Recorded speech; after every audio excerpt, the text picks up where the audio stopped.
Hello my dear students, today we learn how to prepare calamine lotion. तो आज हम लोग सीखेंगे कि कैलामाइन लोशन कैसे प्रिपेयर किया जाता है। तो अगर कैलामाइन लोशन का फॉर्मूला देखा जाए तो इसमें जो इंग्रेडिएंट्स यूज़ किए जा रहे हैं वो कैलामाइन है, जिंक ऑक्साइड है, bentonite, sodium citrate, liquid phenol, glycerin and rose water. यहाँ पे जो क्वांटिटी दी गई है वो 1000 ml के लिए दिया गया है कि calamine 150 gram, zinc oxide 50 gram, bentonite 30 gram, sodium citrate 5 gram और लिक्विड फिनॉल 15 ग्राम और glycerin 50 ml and rose water 1000 ml। तो देखा जाए लोशन क्या होता है, तो लोशन हम लोग जानते हैं कि लोशन क्या होता है, लिक्विड फॉर्मुलेशन होता है।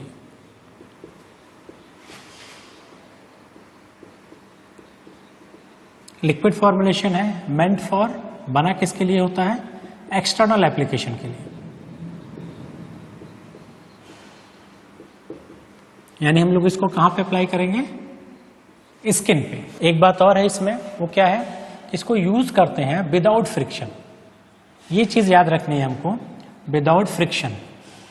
और ये जो विदाउट फ्रिक्शन है ये इसको डिफर करता है किससे, लिनमेंट से। लिनमेंट में विद फ्रिक्शन होता है, लेकिन लोशन में हम लोग इसको जब डिफिनेशन लिखते हैं तो लिखा जाता है it is a liquid formulation meant for external application used without friction. यानी हमें इस पर मसाज नहीं करना होता है, जस्ट हम लोग इसको क्या करते हैं, अप्लाई करते हैं। कॉटन या गॉज लेके जस्ट इसको डिप करेंगे, डिप करने के बाद स्किन पे क्या करेंगे, इसको अप्लाई करेंगे। तो ये हो गया लोशन। यानी स्किन पे अप्लाई करेंगे तो स्किन के ही पर्पज से यूज करेंगे, स्किन इन्फेक्शन के पर्पज से। यानी हम लोग स्किन प्रोटेक्शन में इसको यूज करते हैं। तो अब देखें इसका जो इंग्रेडिएंट्स हैं इनके क्या क्या यूज है, थोड़ा सा उनके इंग्रेडिएंट्स के बारे में जाने। तो सबसे पहला इसमें इंग्रेडिएंट है कैलामाइन। तो कैलामाइन देखें,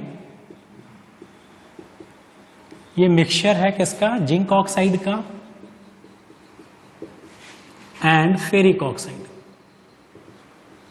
इसमें दो चीजें होती है, दो का मिक्सचर है, zinc oxide and ferric oxide. अभी जो कैलामाइन है इसका कलर पिंक होता है। पिंक कलर क्यों होता है, due to presence of ferric oxide. Ferric oxide होने के नाते कैलामाइन का जो कलर है वो पिंक होता है, इसलिए जो होल फॉर्मुलेशन बन के आता है वो पिंक कलर का होता है।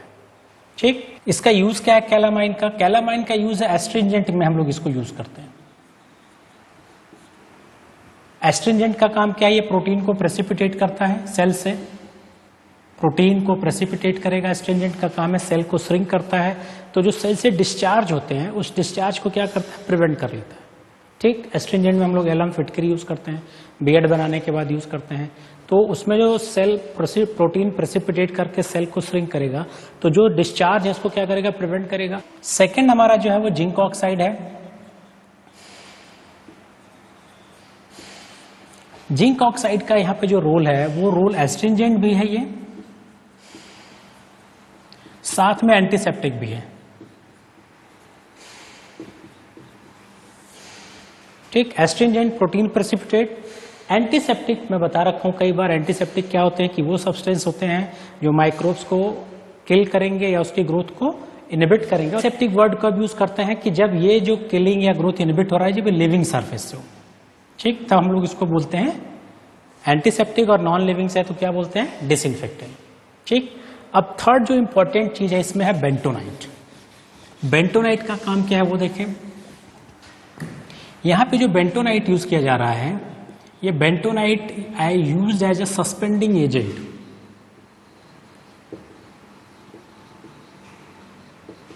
इसका काम है सस्पेंडिंग एजेंट। अब ये सस्पेंडिंग एजेंट का काम क्या है कि यहां पे जो आपका कैलामाइन है और जिंक है, ये दोनों अगर देखें तो इनडिफ्यूजिबल सब्सटेंस है। इनडिफ्यूजिबल का मतलब ये हो गया कि ये जो दोनों सब्सटेंस हैं कैलामाइन और जिंक ऑक्साइड, ये जो व्हीकल हम लोग यूज कर रहे हैं रोज वाटर, इसमें ये डिसॉल्व नहीं होंगे, और डिसॉल्व भी नहीं होंगे साथ में डिफ्यूज भी नहीं होंगे। इसका मतलब ये हुआ, इनडिफ्यूजिबल का मतलब ये हुआ कि अगर हम कोई चीज जो आपके सॉल्वेंट में डिसॉल्व नहीं है तो उस कंडीशन में क्या होता है कि जैसे आप इसमें व्हीकल लिए और व्हीकल में कैलामाइन या जिंक ऑक्साइड डाला गया, चेक सेक किया, तब तो डिस्पर्स है, थोड़ी देर बाद ये सेटल होने लगेंगे, इस तरह से नीचे आने लगेगा, इनका सेटलिंग डाउन होगा। इसी को हम लोग बोलते हैं सेडिमेंटेशन। तो जब ये सेटल डाउन होगा तो एक समय ऐसा आएगा कि कि इसकी पोजीशन कुछ इस तरह से होगी, नीचे सारे हमारे पार्टिकल्स होंगे और ऊपर हमारा क्या होगा, लिक्विड। अब जब हम लोग इसको डिस्पेंस करेंगे तो क्या होगा, इम्प्रॉपर डिस्पेंस होगा, यानी डोजिंग प्रॉपर तरीके से नहीं होगी। तो इस कंडीशन में क्या है कि ये जो सेडिमेंटेशन हो रहा है, ये सेडिमेंटेशन स्लो हो सकता है और फास्ट हो सकता है, दोनों चीजें हो सकती हैं, स्लो और फास्ट। तो अगर ये स्लो होगा तो ये ज्यादा देर तक सिस्टम में क्या होगा, डिस्पर्स रहेगा। अगर फास्ट होगा यानी जल्दी नीचे आएगा तो तुरंत नीचे आ जाएगा। अब आपने क्या किया कि इसको डिस्पर्स किया, डिस्पर्स करने के बाद देखे कि वो तुरंत सेटल हो जा रहा है, तुरंत सेटल हो गया तो डोज एरर की प्रोबेबिलिटी बढ़ गई। अब अगर वो धीरे धीरे सेटल हो रहा है तो सफिशिएंट टाइम मिलेगा कि आपने बॉटल को सेक किया, सेक करने के बाद आपको सफिशिएंट टाइम तक वो डिस्पर्स रहेगा। अब आप कैप को खोलेंगे और उसको अपने स्किन पे अप्लाई करेंगे या जिस पर्पज से यूज करना है उसको यूज कर लेंगे और उसके बाद वो धीरे धीरे सेटल होगा। तो हमें सेडिमेंटेशन रेट को स्लो करना है और इंडिफ्यूजिबल में सेडिमेंटेशन क्या होता है, फास्ट होता है। अब सेडिमेंटेशन स्लो करने के लिए हम लोग यूज करते हैं सस्पेंडिंग एजेंट और वो सस्पेंडिंग एजेंट है बेंटोनाइट। ये सस्पेंडिंग एजेंट को हम लोग थिकनिंग एजेंट भी कहते हैं, थिकनिंग एजेंट, या इसको विस्कोसिटी इनहांसर भी कहते हैं। ये विस्कोसिटी को इंक्रीज करेगा, यानी हमने जो रोज वाटर लिया इसकी विस्कोसिटी बढ़ा देगा और जब विस्कोसिटी बढ़ गई, अब विस्कोसिटी बढ़ने से फ्लूइड में रेजिस्टेंस बढ़ जाएगा। जब रेजिस्टेंस बढ़ेगा तो ये जो पार्टिकल जल्दी से नीचे आ रहा था वो देरी से आएगा, ठीक, जो जल्दी से नीचे आ रहा था वो अब देर से आएगा। जब वो देर से आएगा तो we have a sufficient time to dispense the drug, हम बहुत सफिशिएंट टाइम मिलेगा कि हम अपने ड्रग को अपने डोजेस फॉर्म को यूज कर सकते हैं। तो ये जो कैलामाइन है एग्जाम्पल है सस्पेंशन का, और सस्पेंशन आप लोगों ने पढ़ा भी है कि ये हेट्रोजीनियस सिस्टम होता है, बाइफेजिक सिस्टम होता है जिसमें सॉल्यूट सॉल्वेंट में डिसॉल्व नहीं होता है। अब यहाँ पे कैलामाइन और जिंक को कहा गया इंडिफ्यूजिबल सब्सटेंस, डिफ्यूजिबल और इंडिफ्यूजिबल। डिफ्यूजिबल और इंडिफ्यूजिबल को इस तरह से समझा जा सकता है कि अगर कमरे में डस्ट है, वो भी एयर में डिसॉल्व नहीं है लेकिन वो डस्ट हैंगिंग पोजीशन में, वो डिफ्यूज्ड है पूरे सिस्टम में, अब बहुत स्लोली नीचे आ रहा है, ऐसे सब्सटेंस को हम लोग बोलते हैं डिफ्यूजिबल। लेकिन जो सडन नीचे आ जाए यानी जिसका पार्टिकल का साइज बड़ा होगा, वेट ज्यादा होगा, तुरंत सेटल होगा, इसको बोलते हैं इंडिफ्यूजिबल। तो अगर सब्सटेंस डिफ्यूजिबल है तो हमें सस्पेंडिंग एजेंट यूज करने की जरूरत नहीं पड़ती है। लेकिन अगर सब्सटेंस इंडिफ्यूजिबल है जिसका सेडिमेंटेशन रेट बहुत फास्ट होगा, जल्दी नीचे आएगा, उस कंडीशन में हमें सस्पेंडिंग एजेंट यूज करने की जरूरत पड़ती है। और सस्पेंडिंग एजेंट, ये जो पर्पज है कैलामाइन लोशन बनाने का, वो यहाँ पे यही सीखना है, सस्पेंडिंग एजेंट। और ये सस्पेंडिंग एजेंट कैसे सेडिमेंटेशन रेट को अल्टर कर रहा है because of increasing the viscosity. तो विस्कोसिटी को बढ़ा के हमारा जो सेडिमेंटेशन मीन्स सेटल डाउन, जो आप रेट है नीचे आने का पार्टिकल्स के, वो पार्टिकल स्लोली नीचे आएंगे, यानी जो कैलामाइन जिंक के पार्टिकल हैं अब वो स्लोली आएंगे तो लंबे समय तक डिस्पर्स होंगे। इसीलिए इस फॉर्मुलेशन में जो सस्पेंशन या इमल्शन यूज करते हैं, यहाँ पे एक ऑक्सिलरी लेबल बहुत मस्ट है लगाना, और वो है सेक वेल बिफोर यूज।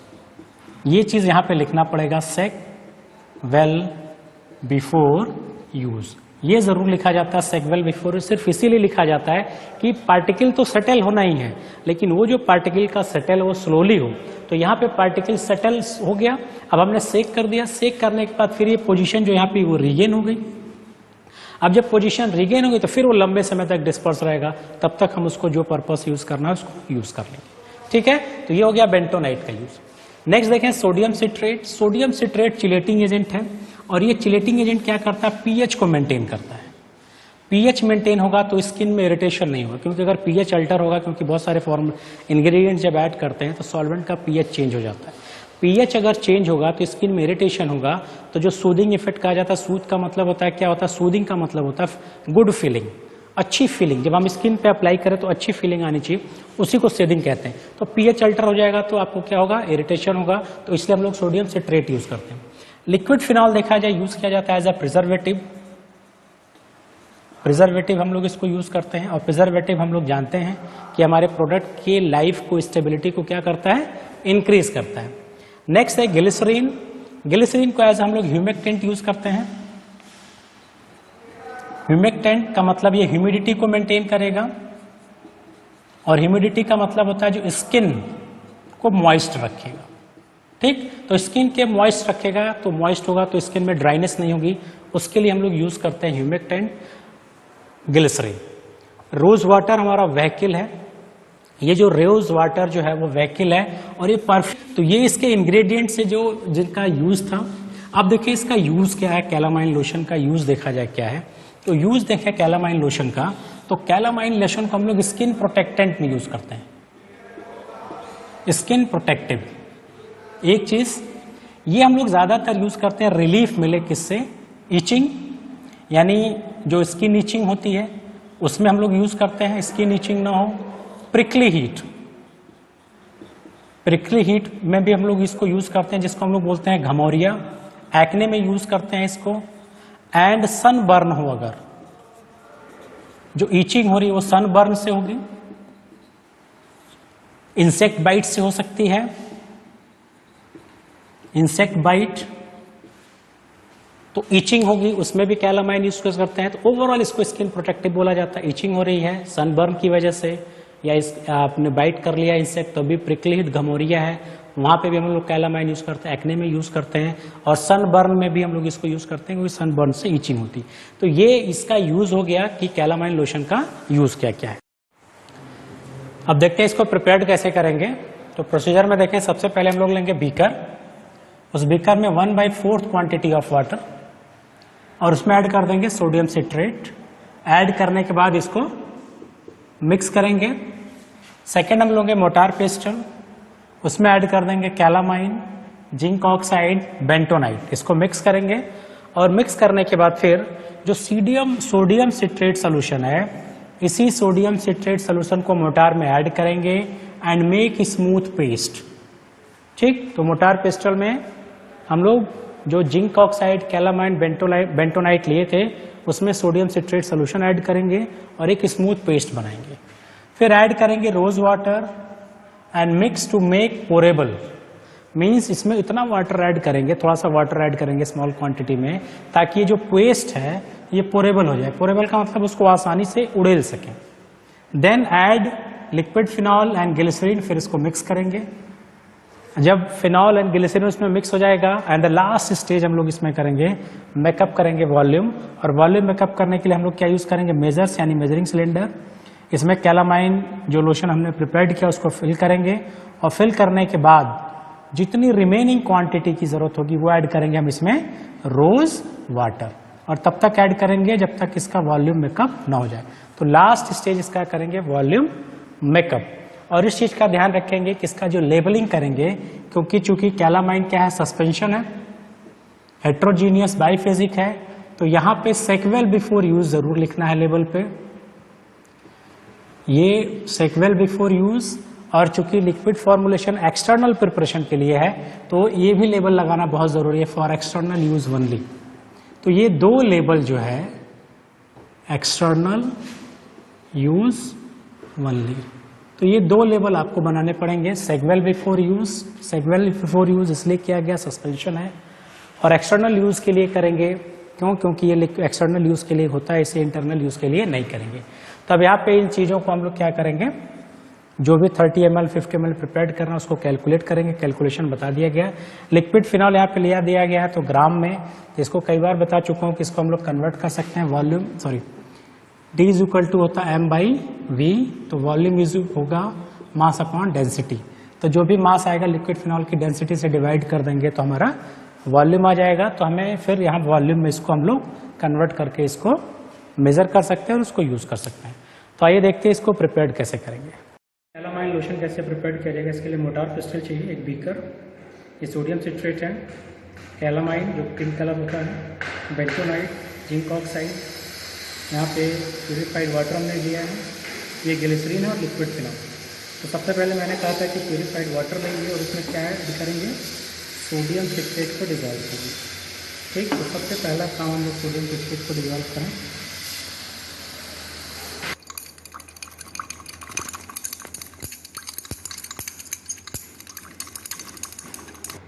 तो ये सोडियम सिट्रेट डिजॉल्व हो गया।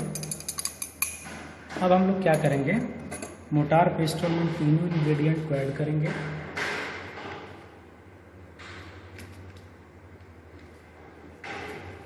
बेंटोनाइट,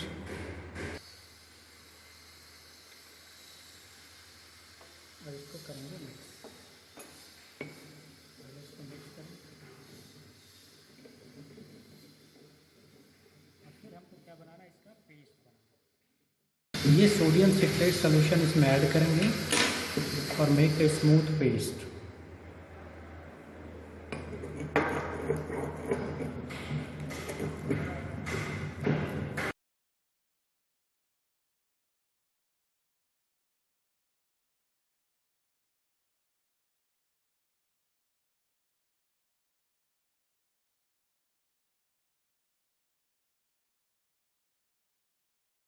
थोड़ा सा वाटर ऐड करेंगे ताकि पोरेबल हो जाए।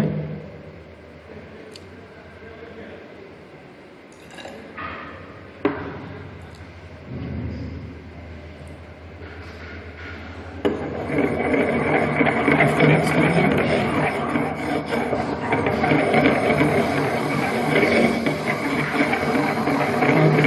एक ही डायरेक्शन में मूवमेंट करना है। अब इसमें हम लोग ऐड करेंगे ग्लिसरीन।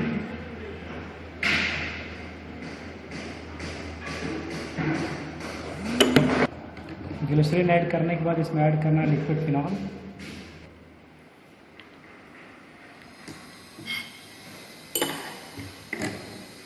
और फिर इसको मिक्स करेंगे।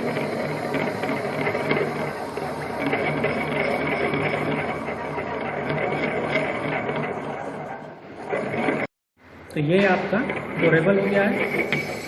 अब इसको हम लोग क्या करेंगे, मेजरिंग सिलेंडर में ट्रांसफ़र करेंगे और ट्रांसफ़र करने के बाद इसका मेकअप करेंगे वॉल्यूम विथ रोज़ वाटर के साथ। इसका वॉल्यूम मेकअप करेंगे, जितना वॉल्यूम हमें चाहिए उसमें ऐड करेंगे और एक बार इसको मिक्स करेंगे।